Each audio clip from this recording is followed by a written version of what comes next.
Bonjour, comment allez-vous? Alors, vous avez vu le titre de cette vidéo, aujourd'hui on va parler de Rosario Vampire. Est-ce que vous aimez les vampires suceurs de sang, les mecs bien virils et du bon gros shonen comme on les aime? Et bah, c'est pas ça du tout, mais alors pas du tout. Je vous rappelle que moi ce que je préfère c'est les animés nuls, mais alors bien nuls quoi, oui.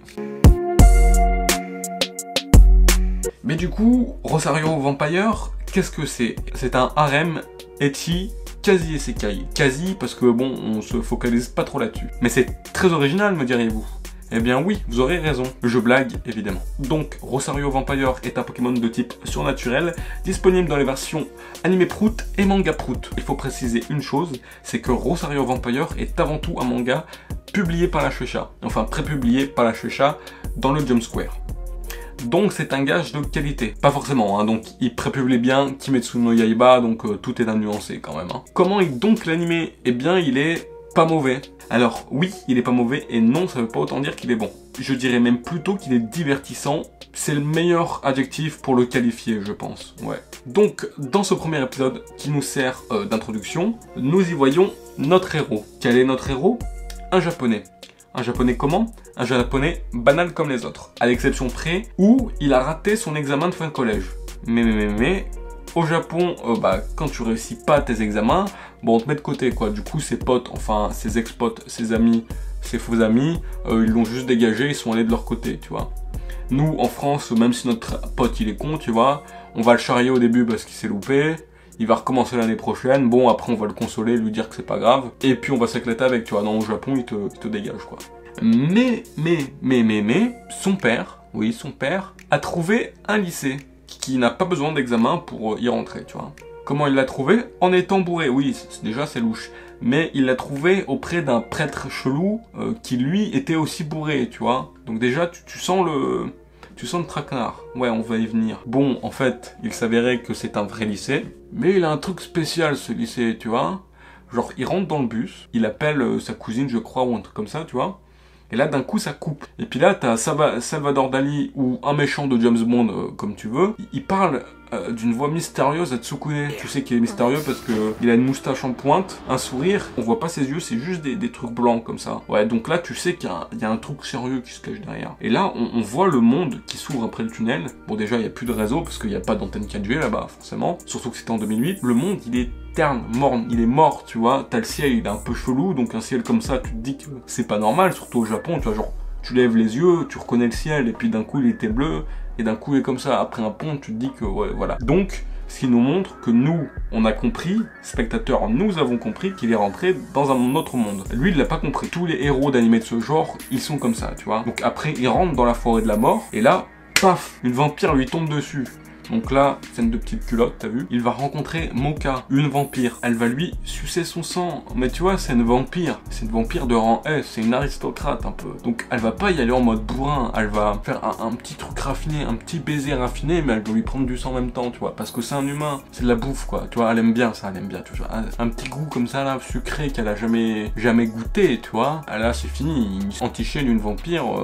pour le reste de sa scolarité. Et donc, vous l'aurez compris, c'est avec ce personnage féminin que la dimension ecchi va rentrer en jeu dans cet épisode. Pour la première fois en tout cas, parce que c'est pas le seul personnage féminin qui va échapper à la règle. Et cette dimension ecchi va passer par des petits décolletés, vraiment légers par contre, des fesses bombées, des jupes courtes, des culottes blanches, tu vois, enfin, c'est chill. On n'est pas au niveau d'un Kiss X6. D'ailleurs, de cet animé incestueux, on va en reparler, il va passer au fourneau, je vais le cuisiner, voilà, et c'est pas au niveau de High School DxD non plus, rassurez-vous, ni High School of the Dead. Donc c'est un ecchi très léger qui ne gâche pas aux propos, tout simplement pour attirer un peu plus un public masculin qui veut ce genre de choses, la même raison pour laquelle vous allez liker des culs sur Instagram, et pour faire un peu plus de ventes. Donc là, ils vont en classe et la prof, elle dit que c'est une école de démons, qu'il faut pas montrer son apparence, ni de quelle famille on appartient, ni de quelle race de démon on appartient, c'est pour la sécurité de tous. Et là, elle a un petit speech en mode totalitaire. Les humains, c'est des gros bolosses, on va les bouffer. Et donc là, il se rend compte que tous les démons autour de lui, c'est des démons de tout univers confondu, de tout bord. Tu vois, genre, t'as des hindous, t'as des vampires, donc français, anglais, écossais, roumain, tout ce que tu veux, t'as du japonais, fermé et t'as du parapluie. Donc là il se rend compte que même un parapluie veut le bouffer, tu vois. Il se rend compte que c'est un peu chaud. Du coup il veut se barrer, mais il n'y arrivera pas parce qu'en fait le bus c'est qu'une fois par mois. Il pensait que c'était une fois par heure ou toutes les semaines, mais non, c'est qu'une fois par mois. Heureusement qu'il y a Mocha, la vampire de rang S, pour lui sauver son cul. Il se barre, et Mocha essaie de la rattraper, mais il lui dit oh casse-toi, sale bouffonne, je suis que de la bouffe pour toi, tu vois. En plus je suis un humain, t'es un vampire, c'est pas ouf comme relation, mais ils sont progressistes, du coup ils vont continuer et puis ils vont apprendre à se kiffer et tout, t'as vu. Cette relation à l'eau de rose comme ça, un peu second degré, c'est pas mal. Mais là, t'as un orc qui veut violer Mocha, la bouffer, et il s'est dit au passage, si je peux grailler un humain, bon ça fait pas de mal. Et du coup c'est ce qu'il va faire, enfin essayer. Tsukune, en tant qu'humain héroïque qu'il est, il va s'interposer, il va se prendre un coup, sa tête va atterrir sur les seins de Mocha et va lui enlever son rosaire. Son rosaire c'est un seau, je parle pas du seau pour mettre de l'eau, mais je parle bien d'un seau pour enfermer des trucs dans un truc. Donc là, il y a tout son pouvoir de vampire de rang S à Mocha qui arrive, quel point elle est puissante, elle transcende le monde qui les entoure. En gros, le ciel devient rouge,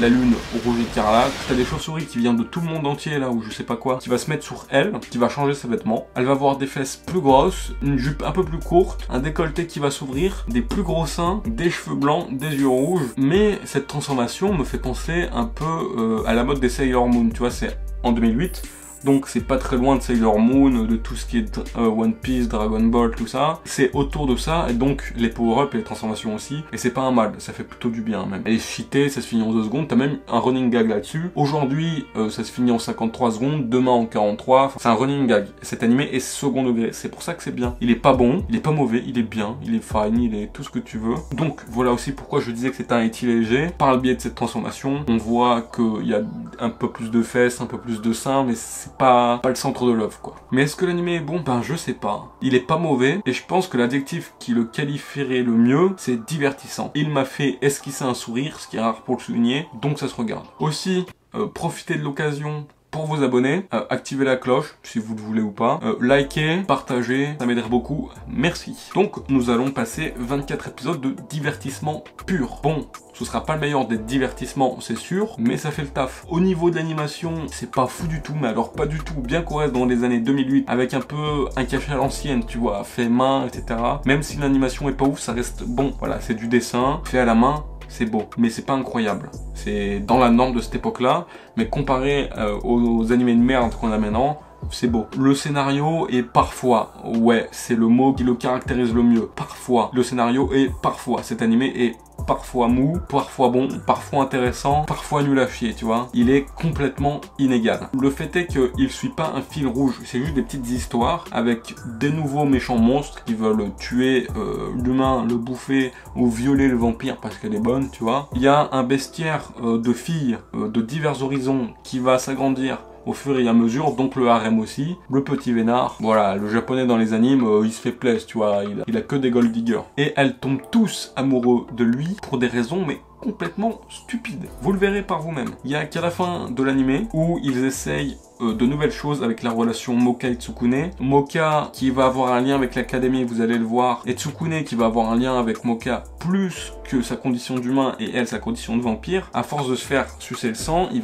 sera plus humain, mais il sera pas totalement un monstre non plus. Vous voyez là où je vais en venir, c'est très intéressant. D'autant plus que leur relation au début, elle est fleur bleue, un peu cliché, mais assez légère, ça fait du bien, tu vois, ça fait sourire. Et quand ils ont essayé de passer à l'étape supérieure, tu vois, c'est là où l'animé s'est arrêté. Donc bon, c'est pour ça que l'animé est foncièrement pas bon, mais pas mauvais. La plupart du temps dans l'animé, c'est assez parodique. L'atmosphère de cet animé est assez second degré. C'est pas un mal en soi. C'est même très très bien. Mais le fait est que ça pourrait aller plus loin, ça essaie d'aller plus loin, mais ça s'est fini avant. Donc cet animé, il est regardable. Donc là, on va revenir au début de la vidéo, où je vous disais que le manga était édité par la Shueisha, parce que c'est un bon manga, une bonne histoire. Bon manga ne veut pas dire bon animé. Des fois, ça matche pas. Donc, si vous avez apprécié, ça vous a envie de donner le voir, même si c'est un animé mauvais, et vous voulez connaître un peu plus, vous êtes curieux, mais que vous voulez voir quelque chose de bien, allez plutôt vers le manga. Il sera beaucoup mieux que l'animé. Je vous garantis pas que ce soit bon, mais ce sera beaucoup mieux. Et puis, si comme moi, à cette époque, vous êtes là maintenant en rate d'animé que vous voulez en voir un peu plus, ça va faire le taf, ça va faire ce que vous recherchez, vous divertir. En soi, c'est un mauvais animé,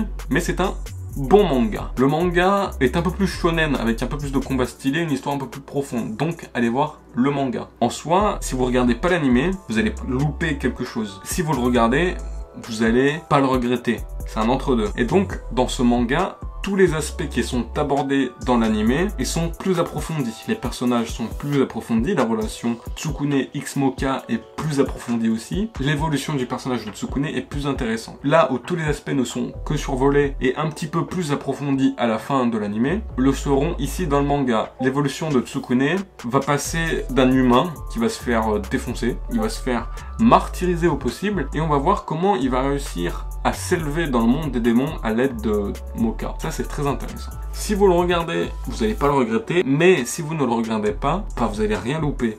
Votre vie de fan d'animation japonaise peut passer sans encombre, il n'y a pas de souci. Donc sur ce, c'est la fin de cette vidéo. Je vous remercie, à la prochaine. Tchuss!